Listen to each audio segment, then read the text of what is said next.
Hi, second grade students. Today's story is from Knowledge 3, Lesson 10, called The Great Thinkers of Greece. Before we begin our read aloud, we're going to go over some vocabulary words. Our first vocabulary word for today's lesson is the word affection. Repeat after me. Affection. Affection means a fondness or liking. Our next vocabulary word is the word marvelous. Say marvelous. Marvelous means excellent or wonderful. Our last vocabulary word is the word proof. Say proof. Proof means evidence or facts that support that something is true.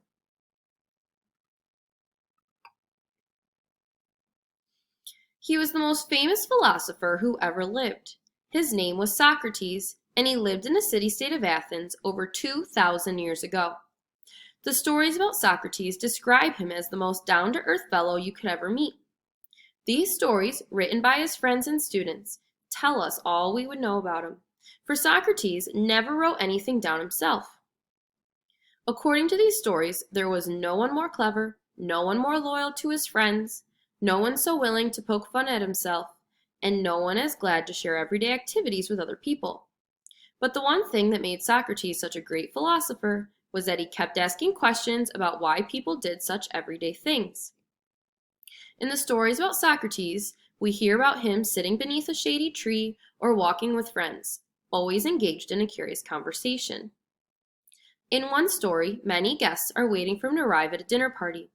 The guests and their hosts, a man named Agathon, are wealthy, well-educated young Athenians who talk about sports, politics, and the latest plays. Some help run their families' large farms or travel to faraway lands on business trips as merchants. Some are political leaders in Athens. A few are soldiers. None of them, however, spend their lives like Socrates, just thinking and asking questions to answer other questions. In this story, Socrates is older than the rest of the guests at the party and has almost no money to his name. He wears the same outfit day and night and generally walks around without shoes. Yet in this and other stories, we hear politicians, landowners, and soldiers speak of him with great affection and respect. At the dinner party, one Athenian says, "One day, Socrates and I were passing through the marketplace. I bought a number of items for myself, and knowing Socrates has little money, I offered to buy him whatever he wanted." Socrates then said, "One reason for human unhappiness is that people always want more things than they need. When they get those things, they still want more. I think the happiest people are the ones with the least number of things. Just look at all the marvelous things in this marketplace that I don't want." Another dinner guest shares a very different memory of Socrates.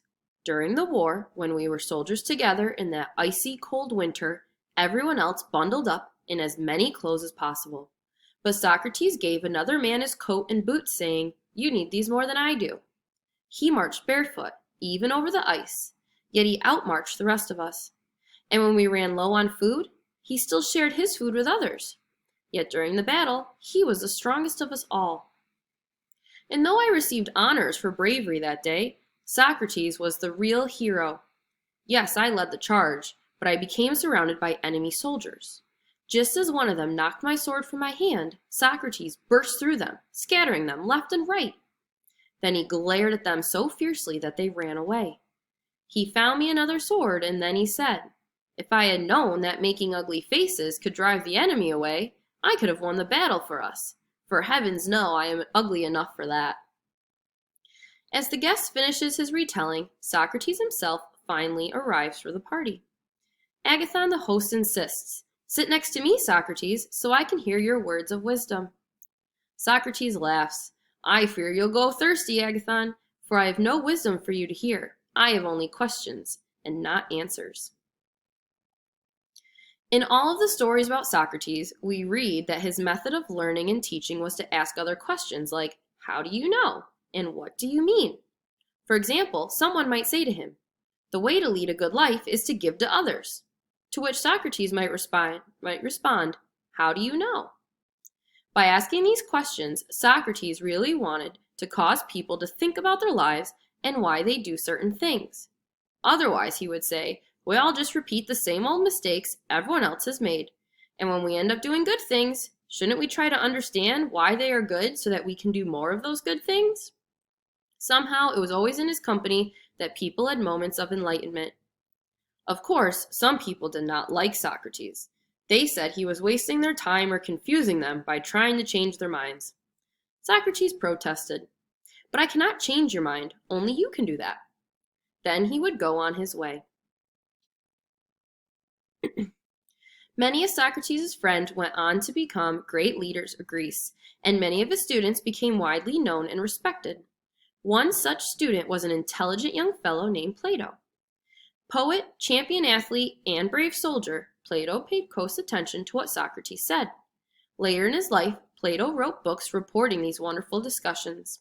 But as years passed and Plato became famous himself, he wrote more about his own ideas in the world and less about Socrates. Finally, Plato opened a school near a grove of olive trees called the Grove of Academe. The school became famous as the Academy, a word we still use today for some schools. Here, Plato offered classes in all sorts of subjects, such as history, mathematics, music, literature, law, politics, and more. He would always ask, "What do we know about these things? How can we be sure we are correct? How can our knowing lead to greater happiness?" But by the time Plato taught at the Academy, Athens had changed. It had gone through a long, terrible war. A terrible disease had swept through the city, a disease that today we might be able to treat with modern medicine. Without such medicine, many Athenians died from this illness. Many of the happy young men and women of Plato's youth did not survive. Life was no longer so easy or happy for him. When he began writing books that asked questions like, "Wouldn't life be nicer if we could only?" and continued to try to find proof to back up his ideas. Among Plato's students was a young man named Aristotle. Aristotle too wanted to understand people and things, but he looked at them in a way more like Socrates than Plato. Aristotle thought, "Instead of looking for facts to prove what we already think is true, let us first study the facts and then try to understand what they mean." That simple idea would change the world.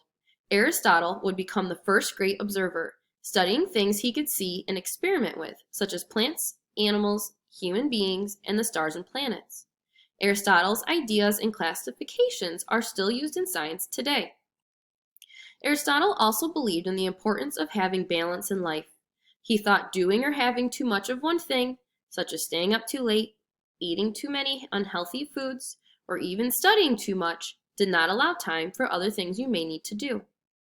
Aristotle, like his teacher Plato, also opened a school in Athens. Aristotle's students and the books he wrote spread across Greece and beyond, carrying Greek ideas to distant lands. Among Aristotle's students was an astonishing boy who would carry these ideas the farthest of them all. His name was Alexander, and you will learn about him in our next read aloud.